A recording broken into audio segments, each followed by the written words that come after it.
Welcome in to another episode of my Dynasty Fantasy Football YouTube. Today I'm looking at some Dynasty sells. Make sure to like, comment, and most importantly, subscribe. Let's go.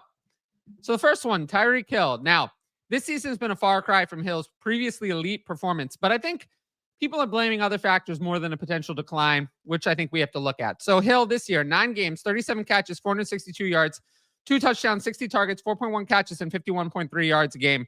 Of course, some of these numbers came without Tua Tagovailoa, but the drop-off in numbers is striking. Look, it's his worst year since his 2016 rookie season. That was a long time ago. Let's take a look at his numbers with and without Tua. So without Tua, Hill was basically irrelevant. 14 catches, 140 yards, and 24 targets in 4 games, 3.5 catches and 35 yards a game. This would not even be a player we rostered in fantasy football. With Tua, 23 catches, 322 yards, 2 touchdowns, 36 targets, 4.6 catches, and 64.4 yards a game. Now, that's still a fine player, but it would still be Tyreek Hill's worst season since 2016 by a wide margin. It feels, and I have the numbers to back this up, that the Dolphins' offense has changed, where Hill is still the wide receiver 1, but not by as much, and Jalen Waddle, Devon Achane, and for some reason, Jonnu Smith, all of whom have very similar targets, are splitting the secondary receiving role instead of it being all Waddle like it was last year. So let's get into those numbers a little bit more. So we're talking about target share and target rate decline and some other things. So even with bad quarterback play, like Hill has endured at times this year, wide receivers usually maintain their target share and target rate because those numbers are more about their skill than the skill of the quarterback, because it's comparing them to the other receivers on the team. This is why people were predicting a Drake London breakout, for example. And look what happened. Now, here's the problem. Tyreek Hill has just a 22.4% target share this year, 35th among wide receivers. That's not impressive. Now, what about a target rate when he's out there? 24.6%, 30th among wide receivers. Again, not impressive. Now, you might say, well, how does that compare to previous years? Great question. I'm glad you asked. In 2023, Hill was number 1 in both categories, 33.7% target share and 36.9% target rate. First among wide receivers in both categories. Now, what about winning on his routes? How is Hill doing with that? In 2023, he won 65.9% of his routes compared to just 47.9% this year. So he went from, again, the best to, well, not the best this year. Now, no matter the reason, Hill's going to turn 31 this offseason. That is a fact. The 2024 season at this point is not going to turn around and be insanely good for Tyreek Hill. It's already bad enough that it's not going to look great in retrospect, which is going to cause his dynasty value to plummet. I'm telling you, it's not if, it will happen. So the question is, how do you handle that? I think now's the time. Now's the time to move on from Hill while your opposing manager still has hope to get something out from him this year. You can sell him for T. Higgins. I promise you, T. Higgins will be worth more next offseason.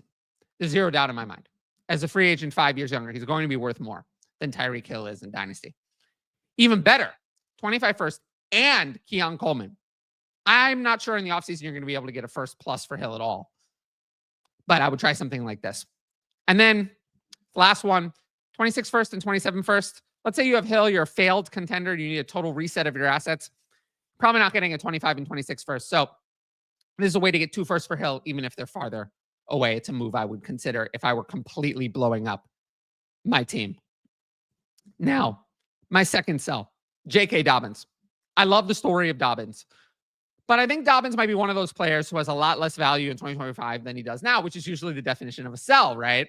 So far this year, 141 carries, 670 yards, 6 touchdowns, 4.8 yards a carry, and 24 catches and 112 yards through the air. He's averaging 15.7 carries and 2.6 catches per game, over 18 opportunities per game. Now, why do I have Dobbins as a dynasty sell? Well, there's a few concerns with workload and efficiency, and then his contract and age. So in week 10, Gus Edwards returned to the lineup, and immediately Edwards had 10 carries for 55 yards compared to Dobbins' 15 carries, 50 yards. Edwards only played 25% of snaps, but he looked healthy. He averaged 5.5 yards a carry. We know that Edwards was dealing with an offseason injury. If this split continues, and if this was the split in Edwards' first game back from injury, I don't see why it wouldn't continue. Dobbins' value will drop because he's not going to be considered a workhorse anymore. Now, there have been some issues with Dobbins. So in the first 2 weeks, Dobbins came out and he was great. He averaged 9.9 yards a carry in weeks 1 to 2. But in 6 of the last 7 games, he's been under 3.9 yards a carry, which is bad.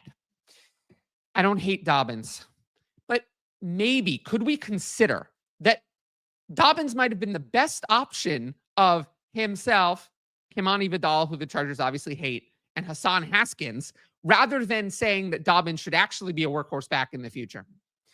Dobbins turns 26 in December and has no contract for 2025.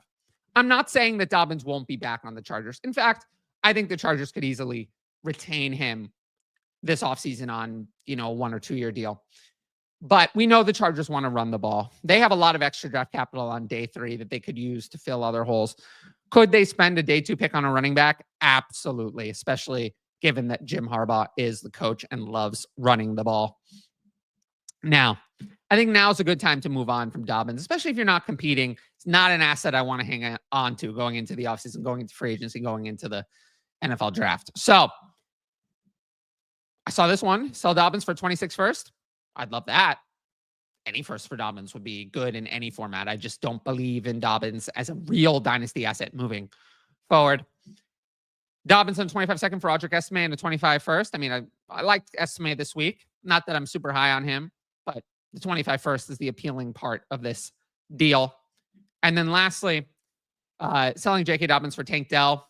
Yes, Tank Dell has had his struggles, but I'm more interested in a younger receiver bouncing back than an older running back holding on to value when it has not looked great 6 of the last 7 weeks. So I'd easily do this deal to move on from Dobbins. There were plenty of deals I would also do, but these were just some examples of how I would move on from J.K. Dobbins. I know you guys are tired of hearing about the Patreon, but, I just really hope more people sign up for it. You get my rankings, access to Discord, ability to ask in advance questions for the YouTube videos. Tiers begin at just $6 a month and include all that. If you want to know more about the Patreon, check out both of why you should join the Patreon videos on the channel. I really do appreciate everyone who signs up, any new patrons who join. At the end of the day, I am always going to focus the majority of my energy on the paying customers. If I have to do more entire videos discussing the Patreon, I will. I don't know what else I can really say, but I just hope more people sign up. And we'll move on to our next player. So our next player is in the news, Anthony Richardson. The Colts recently named Anthony Richardson the starter for the rest of 2024, 2 weeks after they named Joe Flacco the starter for the rest of 24. We'll see if they're truthful. Who knows? Richardson has been bad. 44.4% completion this year, 958 yards, 4 touchdowns, 7 interceptions, 7.2 yards per attempt, but don't be fooled by that. It's a lot of big plays. 41 carries, 242 yards and touchdown. Not running as much as we'd like. It's not the same as like a Lamar Jackson type fantasy asset. The completion percentage is abysmal. In fact, Richardson failed to exceed a 50% completion rate in any of the games he started and finished. That's obviously not good enough. Now, what do we do with Anthony Richardson? Well, I think there's still a lot of hype around him. Rushing upside, I think, is overrated. And I think now is an opportunity. You can move on, and you don't have to see Richardson fail again. Dynasty managers were obsessed with Richardson in 2023 rookie drafts. And I really think we have to learn this lesson, right? It didn't work with Trey Lance, right? It didn't work with Trey Lance. A player could not pass the ball, was able to run the rushing upside. It didn't work. It didn't work with Justin Fields. Justin Fields, despite running again, good for fantasy this year, again, lost his job, again, didn't work out. We have to be careful with this. These rushing quarterbacks who are not actually good might not be good. They have to actually be able to throw the ball. Jaden Daniels was different. Jaden Daniels had a lot of passing success in college. Anthony Richardson had no such thing. We have to be very, very, very careful with these types of prospects. So I will say this. If Richardson comes in and is bad again, you'll never be able to sell. It'll be too late.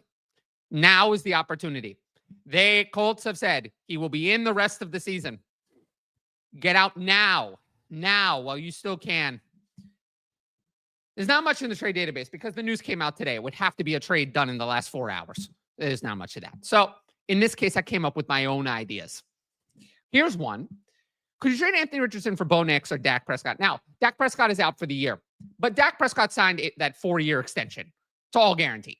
Dak Prescott's going to be a starter in the NFL for a very long time. You are going to have another opportunity to sell Dak Prescott for more than what Anthony Richardson is worth now. And then Bo Nix, I just fully believe in Bo Nix as a starter. So I like what I've seen from Bo Nix. So I'd be all in on selling Anthony Richardson for Bo Nix. 25 first, a nice return. I would easily take a 25 first in Superflex League for Anthony Richardson. I just don't want to take the risk. I don't want to take the risk. I don't think the upside is also what people think it is. He hasn't run that much. He's been so bad. Are people ever going to trust Anthony Richardson again? I don't know. So I'm okay just taking the 25 first. And then this last one, this is less about selling Anthony Richardson and more about buying another distressed asset in Caleb Williams, who I fully believe in still. If you could combine a second with Anthony Richardson to get up to Caleb Williams, I would absolutely do it and not look back. I fully believe in Caleb Williams. Until the last 3 games, Caleb Williams was actually having a decent rookie year. Things have just fallen apart recently.